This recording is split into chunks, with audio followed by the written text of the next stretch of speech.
सियासी जमातों की जानिब से आइंदा आम इंतखाबात के लिए उम्मीदवारों के इंतखाब का अमल शुरू करने के साथ ही मुस्लिम लीग नून ने कौमी और सूबाई असम्बलियों के टिकटों के ख्वाहिशमंद रहनुमाओं के लिए कीमत मुकर्रर कर दी है। कौमी असम्बली के टिकट की कीमत 2 लाख रुपए मुकर्रर की गई है, जबकि सूबाई असम्बलियों के उम्मीदवारों को दरख्वास्त के साथ 1 लाख रुपए अदा करने होंगे। मॉडल टाउन लाहौर में पार्टी के मरकजी दफ्तर में रहनुमाओं की जानिब से दरख्वास्तें मौसूल होना शुरू हो गई हैं। दरख्वास्त वसूली का सिलसिला 10 नवंबर तक जारी रहेगा।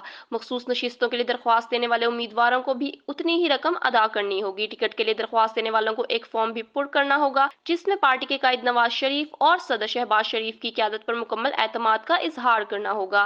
दरख्वास्त गुजारों से पार्टी और जमहूरियत के लिए उनकी जानिब से दी गई खिदमात की तफसीलात भी तलब की जाएंगी। मुस्लिम लीग नून के पार्लिमानी मरकजी और सूबाई बोर्ड दरख्वास्तें मौसूल होने के बाद इस सिलसिले में अपनी सिफारिशात पेश करेंगे। इसके अलावा एक पेशरफ्त में मुस्लिम लीग नून ने 4 नवंबर को होने वाला जनरल कौंसिल का इजलास 11 नवंबर तक मुलतवी कर दिया है। दूसरी तरफ मुस्लिम लीग नून के रहनुमा इसहाक डार ने सेनेट में इजहार ख्याल करते हुए कहा कि नई मरदमशुमारी के बाद हल्का बंदियां जरूरी हैं। जब बजट पेश किया तो इलेक्शन कमीशन के लिए सिर्फ 5 अरब थे।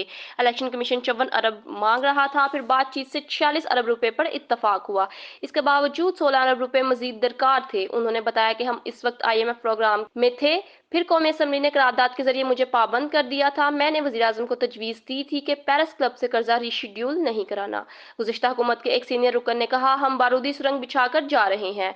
इसहाक डार ने कहा कि आइंदा इंतखाबात में नौजवानों को ज्यादा टिकट वाली तजवीज़ अच्छी है। हमें भी किसी भी इलेक्शन में लेवल प्लेइंग फील्ड नहीं मिली। 35 पिंचर वाली बात से बाद में चेयरमैन PTI मुकर गए। उन्होंने मजीद कहा कि मुल्क में फेयर एंड फ्री इलेक्शन जरूरी है, जिसके लिए सबको लेवल प्लेइंग फील्ड मिलनी चाहिए।